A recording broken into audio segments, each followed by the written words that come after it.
where I'm at, so I will I'll have to upload 2 videos at once.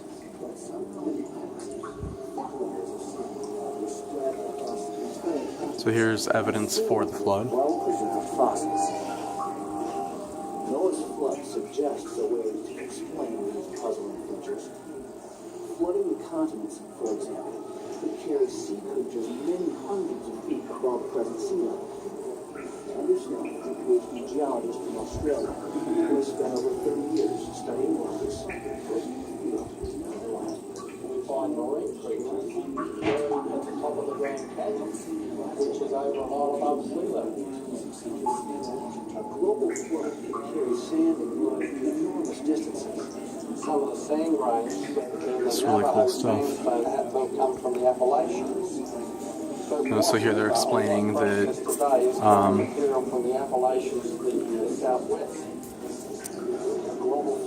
they're explaining physical evidence for global flood, showing how you'll have sediment being taken from one region to a very, very distant region.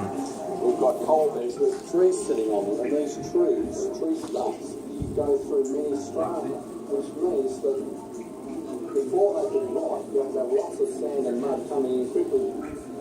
Several places in the Grand Canyon, 4,000 feet of different types of sand and mud and lime have been bent, and they've been bent while they're still soft. Both the bottom layer and the top layer are all bent the same way, which means that a whole sequence of 4,000 feet of sand and mud and lime had to have been laid down very quickly by the waters and then bent very soon afterwards. A global flood could form thick layers across entire continents. In the Grand Canyon area, we've got limestone there. The red raw limestone. Oh, this here is an Allosaurus skull. Can be found over here in the northeastern United States. A global flood could come We've got this huge. And there's a huge, huge depiction of it up here.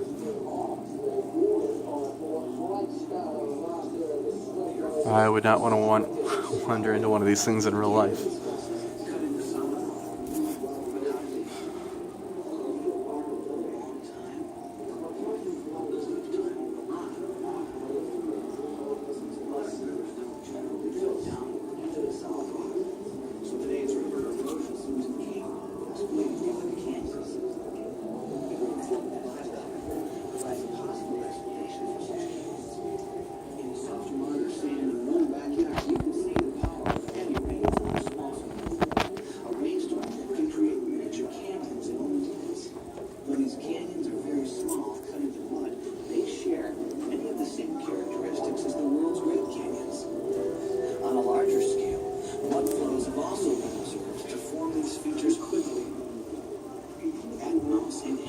This is showing which of what they actually found and what part is reconstruction.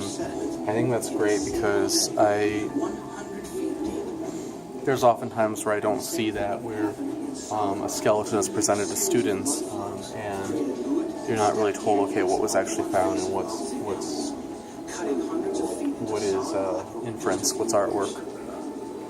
We observe canyons being cut into rock today, but only by catastrophic processes. Just imagine how easy it would be to cut massive canyons during and after Noah's flood. Torrential water and mud flows, So here they're explaining uplift, and heavy rains created the right conditions to produce the world's canyons. talking about canyons forming very rapidly. Sediments had not fully hardened. It's not something I don't want to film the whole video because they actually sell the videos and I want people to be able to support them. And you should go buy the videos on their website. But there's a lot of cool stuff here.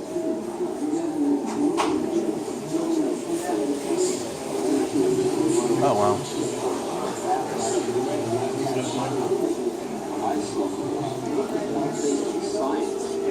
I think this is a bear. I could be wrong. Oh, cave bear. Yay, I got it right.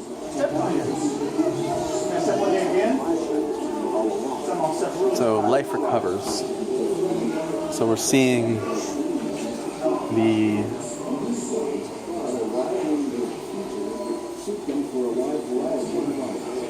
If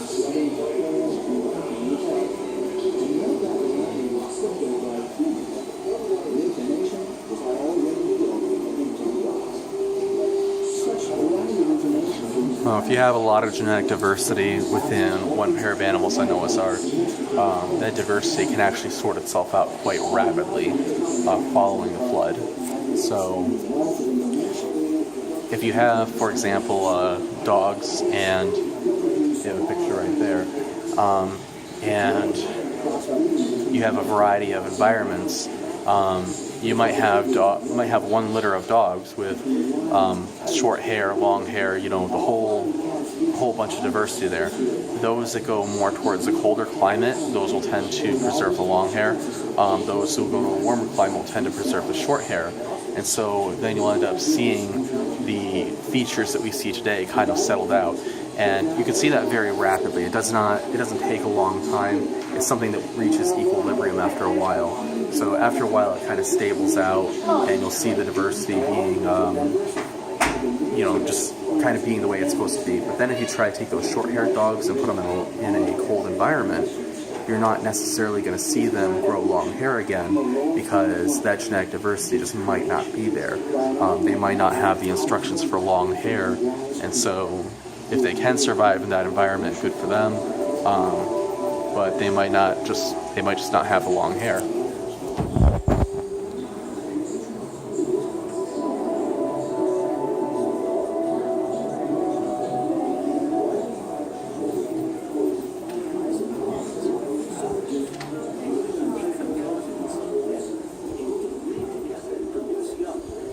So this here is talking about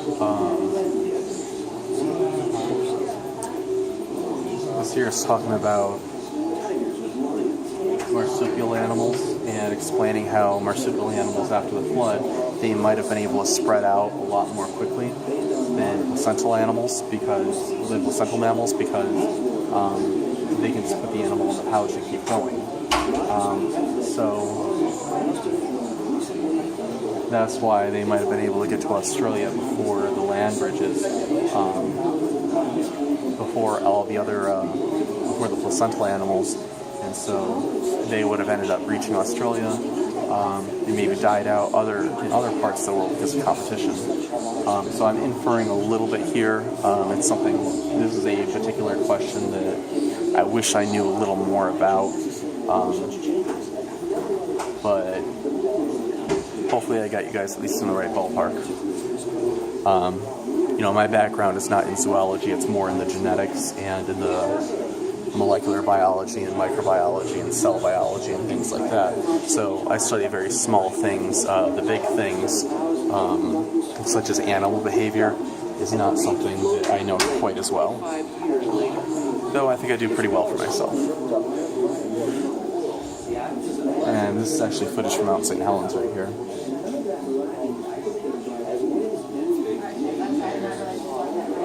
So I can kind of see why that some people come here and dismiss the place, because they will just walk through basically with their eyes closed, be like, oh, there's a T-Rex, and then keep going. It's kind of sad. This is talking about currents distributing animals and trees and stuff like that. Possibly animals getting on floating islands. But I know that's something that even in mainstream biology is talked about and is controversial, but it's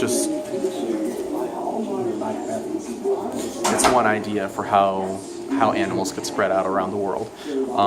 It needs to be debated objectively based on its merits or its demerits. And that's something we can talk about. That's something that we can objectively look at the evidence for it. We can objectively look at what would the conditions be like, how much fresh water would the animals need, how much food would they need, etc. And I have a good friend who actually did a project on that while she was a biology major in school. So I'm going to stop the video for right now, guys. So see you soon. Stay tuned.